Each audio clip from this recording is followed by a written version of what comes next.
The Diary of Samuel Pepys, 11th of February, 1660. This morning I lay along a bed, and then to my office, where I read all the morning my Spanish book of Rome.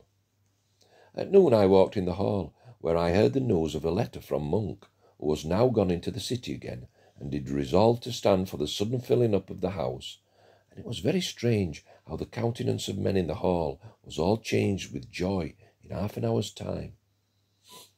So I went up to the lobby, where I saw the speaker reading of the letter, and after it was read, Sir A. Hasselrig came out very angry, and Billing, standing at the door, took him by the arm and cried, "Thou man, will thy beast carry thee no longer? Thou must fall."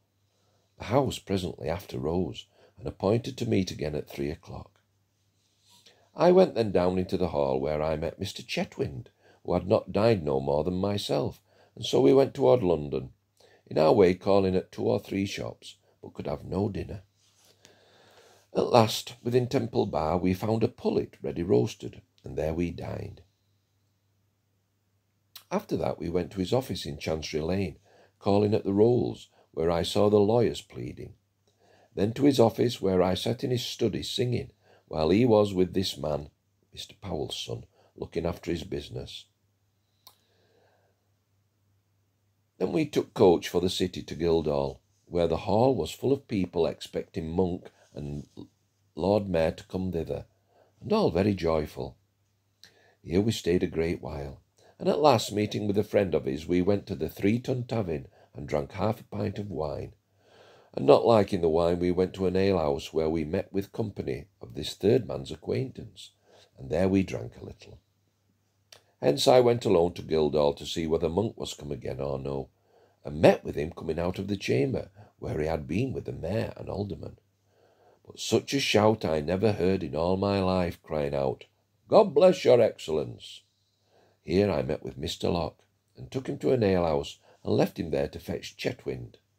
When we were come together, Locke told us the substance of the letter that went from Monk to the Parliament, wherein, after complaints that he and his officers were put upon such officers again against the city as they could not do with any content or honour, that there are many members now in the House that were of late tyrannical, Committee of Safety, that Lambert and Vane are now in town, contrary to the vote of Parliament, that there were many in the House that do press for new oaths to be put upon men, whereas we have more cause to be sorry for the many oaths that we have already taken and broken. That the late petition of the fanatic people presented by Barebone for the imposing of an oath upon all sorts of people was received by the House with thanks. That therefore he, Monk, do desire all writs for filling up of the House be issued by Friday next, and that in the meantime he would retire into the city, and only leave them guards for the security of the House and Council. The occasion of this was the order that he had last night to go into the city and disarm them, and take away their charter, whereby he and his officers say that the House had a mind to put them upon things that should make them odious, and so it would be in their power to do what they would with them. He told us that they, the Parliament, had sent Scott and Robinson to him, Monk, this afternoon, but he would not hear them, and that the mayor and aldermen had offered him their own houses for himself and his officers, and that his soldiers would lack for nothing. And indeed I saw many people give the soldiers drink and money, and all along in the streets cried, "God bless them," and extraordinary good words. Hence we went to a merchant's house hard by, where Locke wrote a note and left, where I saw Sir Nicholas Crisp, and so we went to the Star Tavern, Monk being then at Benson's, where we dined, and I wrote a letter to my lord from thence. In Cheapside there was a great many bonfires and bow bells, and all the bells in all the churches as we went home were a ringing. Hence we went homewards, it being about 10 o'clock. But the common joy that was everywhere to be seen, the number of bonfires, there being 14 between St. Dunstan's and Temple Bar, and at Strambridge I could at one view tell 31 fires. In King Street 7 or 8, and all along burning and roasting and drinking for rumps. there being rumps tied upon sticks and carried up and down. The butchers at the Maypole in the Strand rang a peal with their knives when they were going to sacrifice their rump.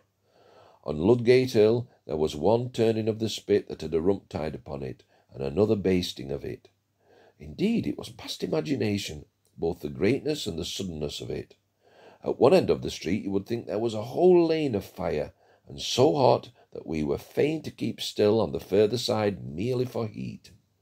We came to the Chequers at Charing Cross, where Chetwynd wrote a letter, and I gave him an account of what I had wrote for him to write. Then Solomon sent my letters to the post-house in London, and my wife and I, after Mr. Hunt was gone, whom I found waiting at my house, went out again to show her the fires, and after walking as far as the Exchange, we returned and to bed.